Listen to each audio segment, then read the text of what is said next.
Bonjour, ici Stéphanie avec des oui et ça y est, c'est la reprise des interviews des managers innovants. Donc aujourd'hui, j'ai le plaisir de recevoir Younes Mensi qui est manager de transition et il va vous parler de son parcours et on va parler de management innovant. Ce qui m'intéresse dans ces interviews, c'est de partager avec vous des expériences, des choses qui peuvent être inspirantes pour vous en tant que manager, que vous soyez manager de transition, manager junior, manager senior, le partage de vos pratiques, qu'elles soient innovantes, ludiques ou exceptionnelles. C'est ça qui nous intéresse. Donc c'est parti, on y va avec Younes Mensi. J'aime me mettre dans des difficultés justement pour apprendre, pour mieux maîtriser les prochaines étapes. T'es pas en train de filmer. Younes, donc aujourd'hui tu es manager de transition, mais tu as un long parcours de management. Et moi, j'aimerais savoir comment, d'où tu viens et même pour nos auditeurs, qu'est-ce que, qu'est-ce qui fait que, qu'est-ce qui fait qu'aujourd'hui tu es manager et quel a été ton parcours vraiment en quelques mots. Si tu peux nous résumer ça, s'il te plaît. Bien sûr. Merci en tout cas Stéphanie de ton invitation. Alors oui, effectivement, un long parcours, mais avec un peu de recul, c'est passé tellement vite. Alors j'ai démarré à 19 ans, donc aujourd'hui j'ai 44 ans, et j'ai eu la chance d'avoir tous les postes et de m'enrichir de poste en poste. Parce que pour manager une équipe, il faut connaître en tout cas le job du collaborateur. Sans ça, on peut pas anticiper, on peut pas construire et on peut pas fédérer en tout cas autour des valeurs. Ouais, au démarrage, bon, je suis resté 7 ans dans une entreprise où j'ai eu la chance d'évoluer parce que j'ai un peu insisté, hein, j'ai un peu forcé la main dans le sens où le travail, donc j'étais vendeur, hein, le travail que j'avais quand il était terminé, bon, je voulais faire autre chose justement pour pouvoir apprendre.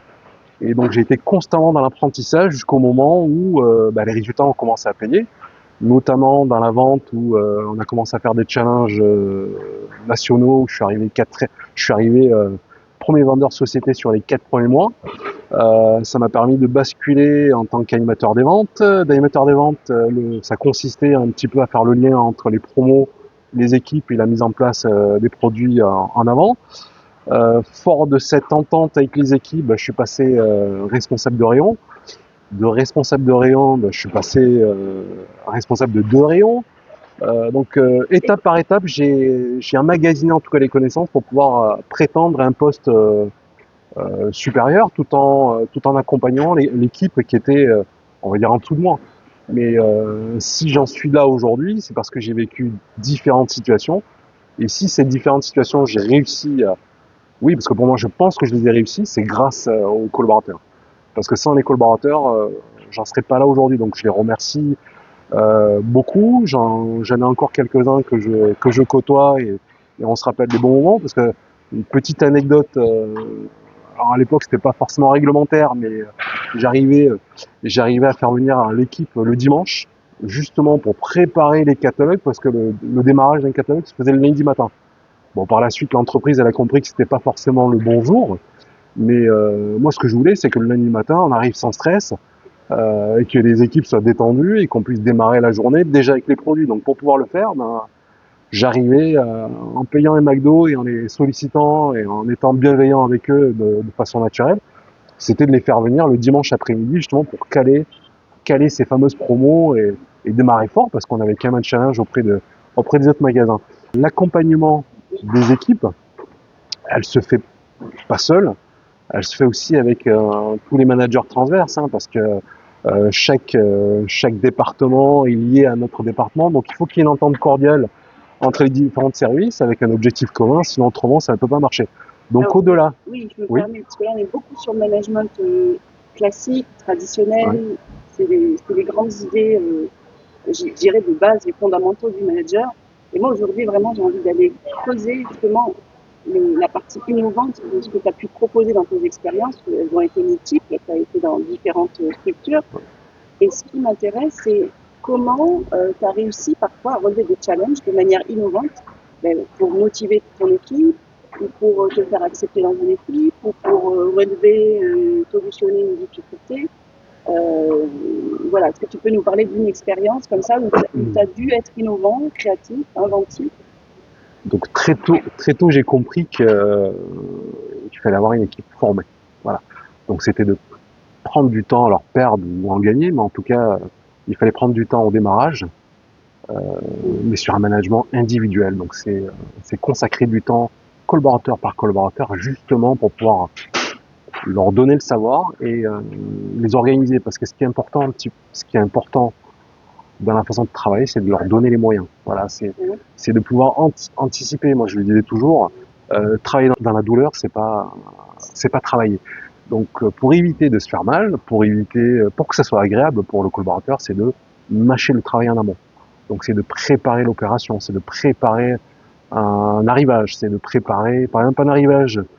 Donc, si demain on est amené à recevoir 3 camions sur une même journée, c'est pas quelque chose qu'on découvre le jour même. Donc il y a une préparation en amont, c'est de faire de la place, c'est de les informer. Donc le fait de donner toutes ces indications en amont, eh ben, le travail il est appréhendé différemment, sans stress et sans tension. Et le fait qu'on ait fait de la place justement pour pouvoir accueillir la marchandise, eh ben, il n'y a pas de risque de se faire mal. Alors, Donc, tout à l'heure, tu me parlais, par exemple, que tu repérais quand tu avais un bon élément ou un moins bon élément. Et tu disais souvent qu'il fallait passer plus de temps avec les moins bons. Est-ce que tu peux nous en parler? Comment tu les alors, repères et comment tu les manages justement différemment? donc il y a ceux qui veulent évoluer. Il y a ceux qui, pour eux, c'est un travail lambda, sans forcément d'ambition. Et il y a ceux qui sont là par hasard et qui n'ont pas forcément de motivation et qui, on va dire, ils vont travailler mais sans ayant la motivation pour pouvoir faire les choses bien. Alors donc ce qui est important dans le management, c'est d'avoir un management juste. C'est de consacrer autant de temps au bon qu'au moins bon. Alors je dirais pas mauvais. Alors il y a beaucoup de points à améliorer sur certains collaborateurs. En tout cas, c'est de capter ceux qui en valent la peine de perdre suffisamment de temps pour pouvoir les faire progresser. Voilà.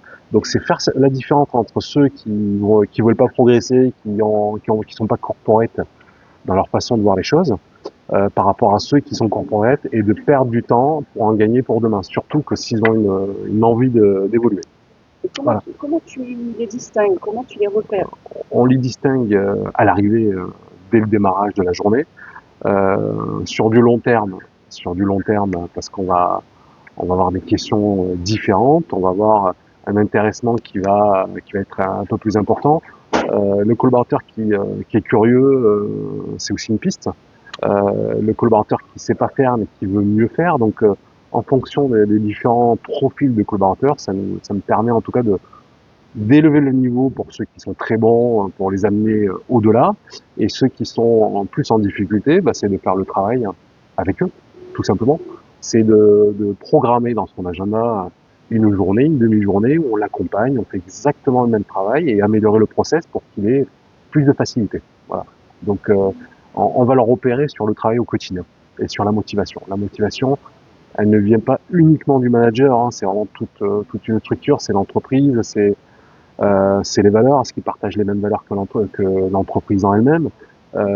C'est celui qui vient le petit quart d'heure en avance et ça lui permet aussi d'échanger avec les autres collaborateurs. Un collaborateur qui s'intègre dans une équipe, c'est un futur manager parce que c'est quelqu'un qui va centrer en tout cas sa curiosité sur le métier en lui-même. Voilà. Tu m'as dit tout à l'heure dans nos discussions que parfois tu disais que tu savais faire alors que en fait tu ne savais pas. Est-ce que tu peux nous en dire plus Oui. sur tes motivations à répondre de cette manière-là et à comment tu gères ces situations que tu sais faire alors que tu ne sais pas faire? Parce que Alors, souvent on recommande le contraire. On recommande de reconnaître qu'on n'est pas forcément compétent et de le dire. Comment ça se passe? alors j'ai été manager très jeune, donc avec très très peu d'expérience. Et pour masquer justement cette expérience ou cette compétence que j'avais pas sur différents points bien précis, que ce soit en gestion, que ce soit en management, euh, ma phrase en tout cas, ou en tout cas ma pensée unique du moment avec mes différents interlocuteurs était de dire oui, je sais faire. Alors que je savais pas du tout faire le job et justement pour compenser cette compétence, eh ben je me formais dessus quelques heures, quelques jours avant de faire l'action justement pour pas montrer que je savais pas faire l'action.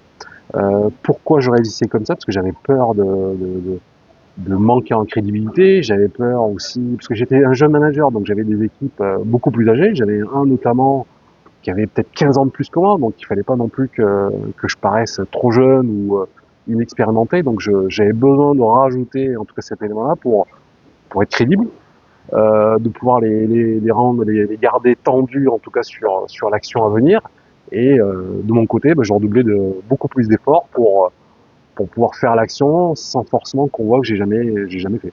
Travailler le soir, c'était aussi de questionner peut-être un autre manager qui n'était pas du même service. C'était de dire, peut-être tu peux me montrer parce que je crois que j'ai un doute par rapport à l'informatique. Euh, donc le fait d'être curieux, le fait d'aller chercher l'information, ça m'a permis de passer les moments de difficulté avec les actions que j'avais pas du tout, que j'avais jamais gérées auparavant. Et du coup, je pensais aussi à ton expérience chez Carrefour. Tu m'as dit que tu avais une expérience, avec tout appris quasiment. Tu avais beaucoup appris chez Carrefour. Est-ce que tu peux nous dire, par rapport à, je sais pas, le droit à l'échec, tu disais que tu avais, voilà. Est-ce que tu peux nous en parler un petit peu? Alors Carrefour, très très belle période pour moi. Ça a été très dur. On m'avait prévenu que Carrefour c'était pas facile, mais j'avais une volonté. Alors je peux le dire maintenant parce que je crois que je l'ai jamais dit. Travailler à Carrefour pour moi c'était un rêve de gamin. Donc j'ai mis tous les moyens possibles pour pouvoir être recruté. Et ça a mis quelques temps. Hein. J'ai mis 6 mois avant qu'on s'intéresse à mon CV parce que justement j'avais pas d'expérience dans l'alimentaire. Et avant de passer à Carrefour, j'ai fait quelques armes chez le concurrent, avec une plus petite structure. Et je suis revenu fort de cette expérience de quelques mois en disant, bah oui, maintenant j'ai l'expérience, j'ai la motivation, et la motivation, c'est une motivation d'enfant, de rêve de gosse, comme je vous disais tout à l'heure. Donc en plus de cette motivation-là, j'ai démontré que j'avais ma place au sein de Carrefour, que ce soit la gestion des horaires, que ce soit la gestion du travail, la gestion des opérations, l'alimentaire, comme tout le monde sait, hein, c'est un domaine qui est très rythmé. Il n'y a pas forcément de saison calme, hein, parce qu'on passe d'opération en opération, donc on apprend. La première opération, on se fait mal, hein, parce qu'on ne sait pas du tout maîtriser, on va dire, le flux marchandises, l'organisation des équipes, l'information, la dynamique commerciale. Donc, au fur et à mesure des saisons, ou en tout cas des catalogues, on peaufine, on améliore, et c'est ce qui nous permet aussi de prendre beaucoup plus de temps en amont pour pouvoir faire monter en compétence les collaborateurs. Donc, avant de faire monter en compétence les collaborateurs, c'est déjà de se faire monter soi-même en compétence avec sa propre volonté, mais surtout en regardant les managers seniors. C'est ces managers-là qu'il faut observer. C'est inspirant. Ils sont inspirants parce qu'on apprend. Il n'y a pas vraiment d'école sur l'expertise. L'expertise ou l'expérience va se faire directement sur le terrain. Donc la crédibilité, elle va venir de la surface de vente, si on peut parler comme ça. Et alors, dans toutes ces expériences, en quoi tu as eu des expériences innovantes managériales? Alors les Tu expériences. peux trouver un exemple. Un exemple, c'était de calculer la charge de boulot d'un collaborateur et de réussir à la lisser sur une journée, sur quelques jours justement, pour pouvoir avoir une meilleure visibilité sur le travail de chaque collaborateur. Donc on n'était pas forcément sur du flicage, mais ce qui était important, c'était d'optimiser les ressources, d'optimiser aussi les commandes. Hein. C'est pas de commander 10 camions tel jour et de pas pouvoir les absorber. Pour moi, ça c'est un élément qu'il faut prendre en compte parce que si on veut humaniser en tout cas le travail d'un collaborateur, c'est de vraiment, vraiment anticiper la charge et la lisser pour que ça soit transparent pour le collaborateur, parce qu'un collaborateur ne peut pas absorber, je veux dire, 100 colis aujourd'hui, et demain 10 colis, il vaut mieux l'étaler sur 2 jours, et ça va faire une moyenne. Donc c'est là où on arrive à garder un collaborateur motivé sur du long terme. Donc l'innovation, en tout cas sur le management, c'est de prendre en compte l'individu et pas forcément l'environnement. Merci. On arrive à la fin de cette interview. Alors, je voudrais te demander si tu avais une pépite, vraiment une recommandation ou un message important à faire passer à d'autres managers. par rapport à toute ton expérience, qu'est-ce que tu voudrais leur dire? Enfin, qu'est-ce que toi tu retiens qui est Alors, j'ai, primordial pour toi dans le management? alors, dans, alors, dans le management, alors, il y a une petite anecdote, ou en tout cas, il y a un petit moment qui est assez récent, hein, qui date il y a quelques semaines. Euh, j'ai reçu un petit message d'un ancien collaborateur, et plus exactement, c'était un stagiaire. Un stagiaire qui m'annonçait qu'il avait fini ses études et que le fait qu'il ait fini ses études, il m'a envoyé un petit remerciement en disant que c'était grâce à moi euh, s'il avait eu ses examens, parce c'est un collaborateur que j'avais pris en alternance à l'époque. Et il m'avait dit, ben, sans toi, j'aurais pas pu réussir. Et je lui ai répondu, on va dire un petit peu en tac au tac, en disant merci à toi, parce que sans toi, j'aurais peut-être pas pu avancer aussi vite avec mes collaborateurs. Donc, bien sûr, je t'ai pris sans expérience. Mais ce qui m'a plu, ça a été ta simplicité, ça a été aussi ton respect, ça a été aussi ta posture. Et à l'époque, tu étais jeune, donc tu étais accompagné de ton père, mais je me suis fié beaucoup sur ton père, sur ce que ton père pouvait dégager, parce que c'est quelque chose que forcément, et ça a été constaté sur le terrain, bah, c'est quelque chose qui t'a inculqué. Donc je t'ai fait confiance assez rapidement et je me suis pas trompé. Et donc je l'ai remercié. Donc ça m'a fait chaud au cœur en me disant, on a le droit, on se doit d'intervenir sur des profils stagiaires justement parce qu'ils vont dépendre des entreprises, ils vont dépendre des managers. Et si on n'est pas là pour eux, donc nous, ça va pas nous procurer autre chose, mais par contre pour eux, ça risque d'être compliqué dans leur avenir. Donc c'est important de s'attarder sur les stagiaires parce que le stagiaire, il n'a pas de réseau, donc il va pas postuler à une centaine d'offres. Donc il faut leur faire confiance et on doit les former. Et on se doit de les former parce qu'un jour, on a été aussi formé par d'autres personnes. Donc il faut donner un peu de temps pour pouvoir qu'on en sorte tous grandis. Merci beaucoup. Il faut donner ta chance aux jeunes, aux stagiaires, aux inexpérimentés. Exactement, C'est ça qu'on retient dans ton message final. tout à fait. Merci C'est des Younes. futurs managers. Merci beaucoup pour ce partage. Merci à toi Très pour inspirant. l'exercice. On pourrait échanger encore beaucoup plus. Merci à vous de votre attention et à bientôt pour d'autres interviews. Merci beaucoup. Ciao. Ciao.